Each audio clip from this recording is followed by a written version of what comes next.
안녕하세요. 지금 시점에 뭘 해야 할지에 대해서 생각해보자 라는 테마로 앞에 영상 1편을 올려드렸고 이제 2편 시작하도록 하겠습니다.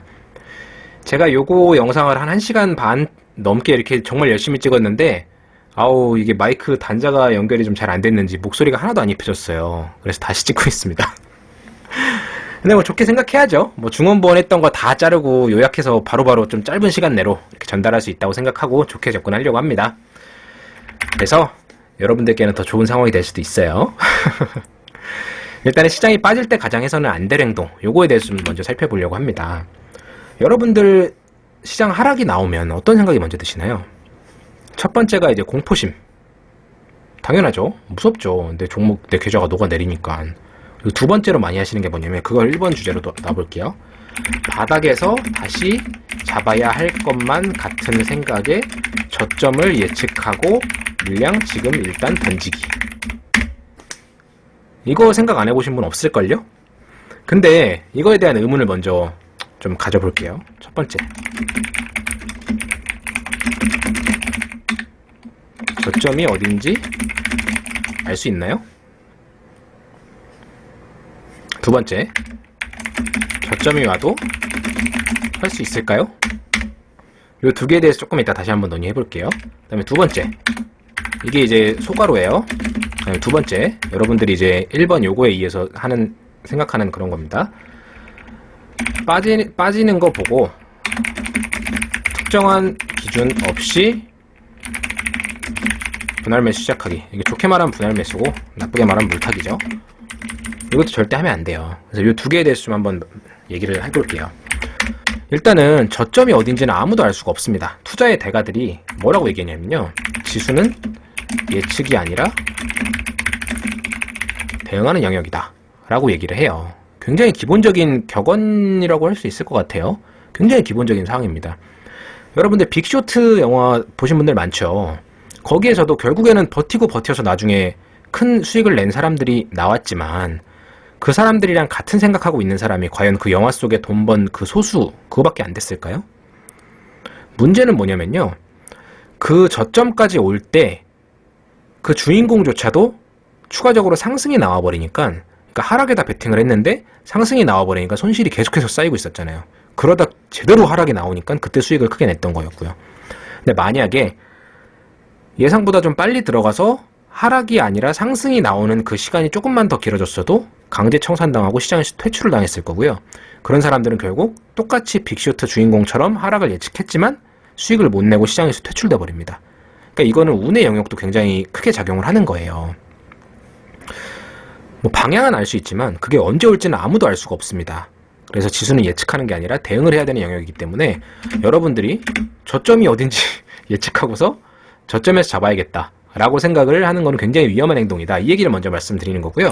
두 번째, 진짜 100번 양보해서 여러분들이 뭐 차트 열심히 막 이렇게 그림도 그려보고 하면서 저점이 어딘지를 예측을 했어요. 근데 과연 저점이 왔을 때 여러분들 그거 살 수 있을까요? 이거에 대해서 한번 얘기해 볼게요. 여러분들이 만약에 지금 여기다 얘기하겠습니다. 여러분들이 1,000원이 있어요. 그리고 내가 현금을 1,000원을 보유를 했습니다. 근데 이 1,000원짜리가 떨어질 때마다 내가 이제 250, 250, 250, 250 이렇게 4번 사야지 라고 생각을 했습니다. 근데 그럼 이 사람의 심리는 1,000원짜리가 800원이 될 때 분할 매수, 600원이 될 때 분할 매수, 그 다음에 뭐 한 50% 정도를 하단으로 봤을 때 500원이 됐을 때 250, 뭐 이렇게 한번 해볼까요? 아니면 이건 너무 세다, 10% 빠질 때마다 하나씩 할게요. 이렇게 할게요. 그래서 최대 30% 지점까지 나는 든든하다 라고 생각을 하고 있다고 가정을 해볼게요. 근데 10% 빠졌어요. 당연히 잘 살 수 있습니다. 20% 빠졌어요. 이거 걱정됩니다. 고민됩니다. 근데 샀다고 쳐봐요. 그러고서 그러니까 지금 1,000원만 빠진 게 아니라 1,500원이 지금 물려가지고 30% 가까이 빠진 거예요 지금. 그러면 이 700원이 내가 다가왔을 때 여러분들 700원 이거 살 수 있어요? 이 현금 쓰면 그 이상은 난 추가 매수할 수 있는 여력이 없는데 절대 못 삽니다 여러분. 이거 제가 장담할 수 있어요. 이거 사는 분들은요, 진짜 주식에 잔뼈가 굵거나 아니면 이제 좀 내공이 많이 쌓였거나 이런 분들은 본인이 예상한 대로 이렇게 접근할 수가 있어요.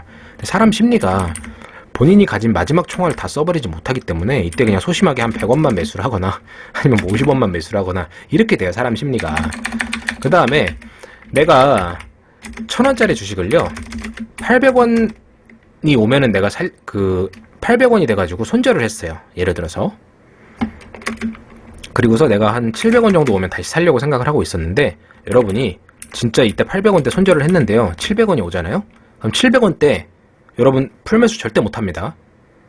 사봤자 찔끔 사요, 찔끔. 왜 그러냐면 더 빠질 것 같으니까. 30%가 빠졌는데 이거 어떻게 지금 풀베팅을 하겠어요. 왠지 더 빠질 것 같거든. 근데 여기서 반등이 나와서 이게 어떻게 되냐면요 800원이 돼요.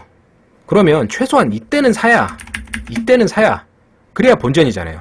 물론 이제 매매 수수료만큼 손실이긴 하지만 최소한 이때는 사야 되는데, 이때 사기 너무 아까운 거예요. 700원이 아른거리거든. 그래서 못 사요, 여러분들. 그래서 결국 언제 사냐면 850원에 삽니다. 아니면 900원에 사요. 이때 사요. 추격 매수하는 거죠. 그리고서 나중에 이제 뭐 1000원이 됐다 생각을 해볼게요. 1000원에서 800원으로 빠졌을 때는 마이너스 20%가 평가손실로 내가 계좌 쳐다볼 때마다 찍혀 있어요. 여러분들이 맨날 쳐다보는 잔고 있잖아요. 내가 얼마 벌었나 이런 거 보는 거. 근데 만약에 이때 손절을 하잖아요? 그럼 그게 내 눈에서 사라져요. 파란색이 안 보입니다. 마이너스 20%가 이미 나왔는데. 그러고서 만약에 이때 추격 매수해서 이때 샀다고 해볼게요. 계산하기 편하게 900원에 샀다고 해볼게요. 그러고서 10% 수익이 났잖아요. 1000원까지 갔으면. 정확히는 한 11% 되겠지만. 그러면은 얘는 평가손익의 플러스로 지금 빨간불로 내 계좌 잔고에 남아 있습니다. 실현손익은 계좌에 내가 들어가서 찾아보지 않는 이상 안 나오잖아요. 실현손익까지는. 그 당일 하루만 뜨고. 그러면 여기서 20% 손절치고 11% 번 건데, 그럼 결국 내 계좌는 마이너스 9%잖아요, 대충. 근데 이게 안 보인다는 생각으로 나 잘 샀네, 추격 매수 하길 잘했네, 이렇게 위안을 삼아요. 실제로는 계좌는 마이너스죠. 가만히 있었으면 제로입니다. 사람 심리가 이래요. 저점이 와도 못 삽니다. 진짜 내공 있는 고수분들은 제가 이런 얘기 안 해도, 제가 이런 얘기 아무리 잔소리를 해도 자기만의 기준점이 있으니까 그런 분들은 해당이 안 됩니다.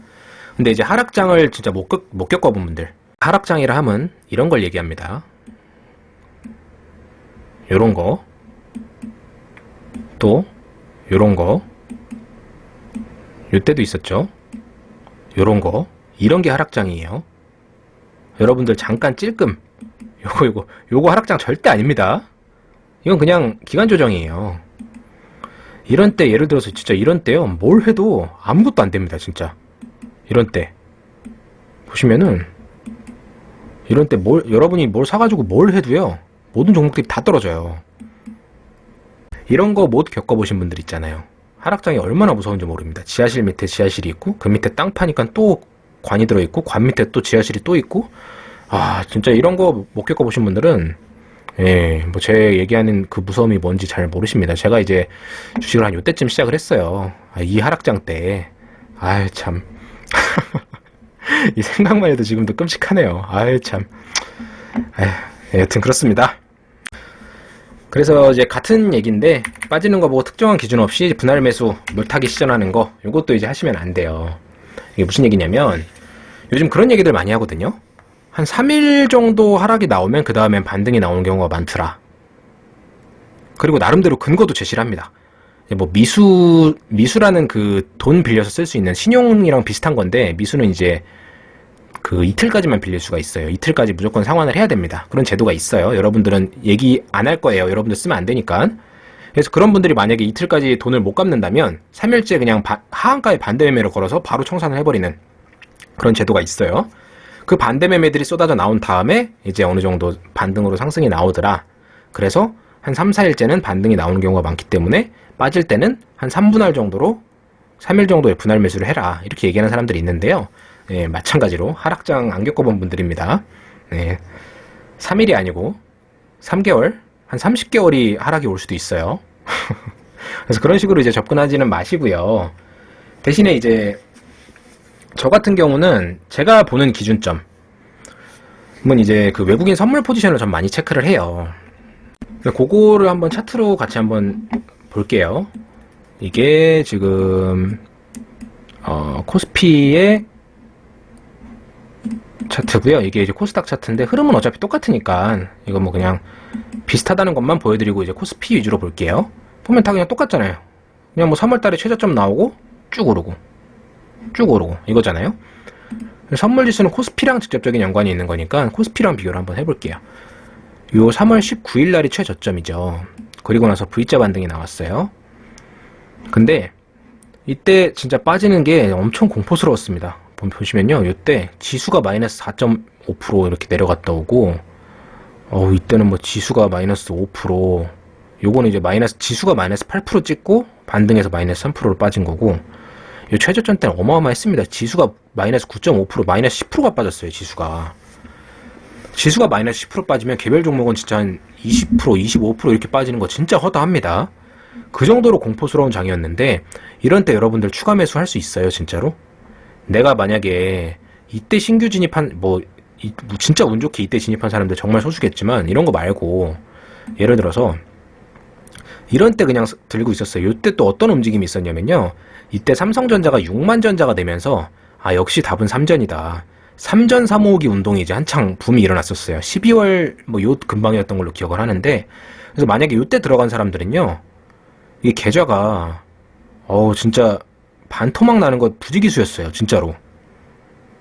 3전 들고 있으면 차라리 낫죠. 근데 3전 들고서 좀 수익 나니까 공부해서 나는 이제 또 중소형주 쪽으로도 한번 기웃기웃 해봐야겠다. 그래서 그런 거 들고 있는 분들은요, 진짜 반토막 나는 종목들 수두룩했습니다. 아마 진짜 한 최소한 30%, 50% 될걸요, 아마 전체 종목들 중에서 최저점 기준으로 봤을 때. 근데 이때 추가 매수를 한 사람들은 승자겠죠. 근데 저는 아쉽게도 이때 총알이 많지가 않아서 많이는 못 샀어요. 근데 이제 추가 매수를 했던 그 타이밍을 어떻게 판단을 했냐면요. 그리고 이때도 안 샀어요. 이때도 많이는 못 샀고, 저는 이제 본격적으로 비중을 실은 건 이때부터 실었거든요. 그 기준을 좀 말씀을 드릴게요. 이게 외국인 선물 지수를 누적으로 지금 나온 건데, 이걸 수치로 한번 볼게요. 일별로 보시면 이거를 2월부터로 할까요? 2월로 하고 얘를 뭐 한 5월 정도까지로 한번 볼게요. 이게 1년까지밖에 조회가 안 되나 보네요. 어쨌든 뭐 크게 문제는 없으니까 3월 3일부터 볼게요. 외국인들이 선물을 지금 사는 동향을 보고 있는데, 얘네들이 빠질 때 계속해서 팔고 있어요. 그리고 요때 갑자기 큰 매수세가 들어옵니다. 근데 요거 하루만 보고 판단하시는 건 절대 뭐 의미가 없어요. 왜 그러냐면 요때 매도 물량 많이 쌓아놓은 걸 정리하는 걸 수도 있기 때문에 추가적으로 매수 포지션을 전환했다 이렇게 볼 수는 없습니다. 근데 요게 추이가 보면은 굉장히 센 매수 물량이 들어오고 있습니다. 위에서 한번 보세요. 이렇게 많이 사는 경우가 있나요? 없죠. 근데 요때 굉장히 센 금액이 들어오기 시작을 합니다. 굉장히 많은 수량이. 그럼 이때 의심을 해봐야 되는 거예요. 얘네들이 도대체 왜? 그래서 19일까지 이제 쭉 사고서 최저점을 찍고 오르죠. 물론 이제 이때 좀 일부 파는 물량이 나오긴 했지만, 아니 보세요. 그동안 사들인 금액 대비해서 봤을 때는 절대 큰 규모가 아닙니다. 이거 그냥 둘이 퉁칠 수 있는 수준이잖아요. 그리고서 계속해서 매수세가 들어오고 있죠. 계속 들어옵니다. 이런 걸 보면은요, 여러분들이 판단하실 수가 있어야 돼요. 얘네들은 지금 계속 상방에다가 베팅을 하고 있구나. 이거는 V자 반등이 나올 가능성이 분명히 있을 수도 있겠구나 라는 생각을 하셔야 됩니다. 이 당시에 또 이슈가 됐던 게 뭐냐면요, 한 요쯤 이제 계속 하락이 나오니까 한 요쯤에서 이제 반등 안 나옵니다 여러분, 곧버스 사세요, 뭐 이런 유튜브 영상 진짜 많았거든요. 그래서 곧버스 사서 진짜 떨어지니까 이날 하루만 지금 수익이 한 15%, 20%가 나니까 곧버스 가지고서. 그러니까 이제 와 대단하다 막 이런 얘기하는 사람들도 꽤 있었고요. 한 요쯤 나왔을 때 여기서 또 기관조정 비스무리하게 이렇게 왔다 갔다 하잖아요. 이거 보고서 V자 반등 아닙니다 여러분, 추가 하락 대비하셔야 됩니다, 곧버스 하셔야 됩니다, 이렇게 유료 리딩 하는 사람들이 영상으로 그렇게 얘기하는 사람들 정말 많았습니다. 자칭 전문가죠. 그런 사람들 좀 양심이 있으면 솔직히 이것만 확인했어도 그렇게 얘기 못하죠. 이거 누적으로 한번 볼까요? 팔다가 매수 전환된 다음에 뭐 꺾인 적이 한 번이라도 있나요? 오히려 수량이 계속 기하급수적으로 쌓여가는 거 보이시죠?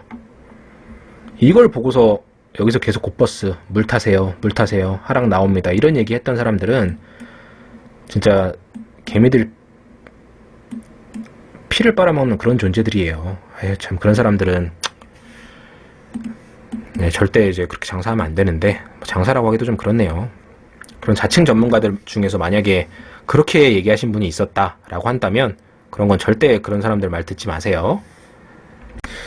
네, 물론 이제 요때 12월 달이 이제 수량이 좀 매수 물량이 많이 쌓여 있었는데 이거 대비해서는 지금 많이 청산을 하긴 했어요. 근데 그럼에도 불구하고 아직도 이제 매수 쪽으로 잡고 있는 그런 물량들이 제법 있기 때문에 물론 이제 이걸 기간을 어떻게 해서 보느냐에 따라 다르긴 하지만 네, 뭐 외국인들이 큰 하락이 올 거라고 그걸 대비해서 이제 베팅을 하고 그런 정도 수준은 아니라고 보고 있습니다, 저는. 예. 뭐 이어서 말씀드리겠지만 영상이 좀 너무 길어서 1편, 2편 좀 나눠서 그러니까 2편, 3편으로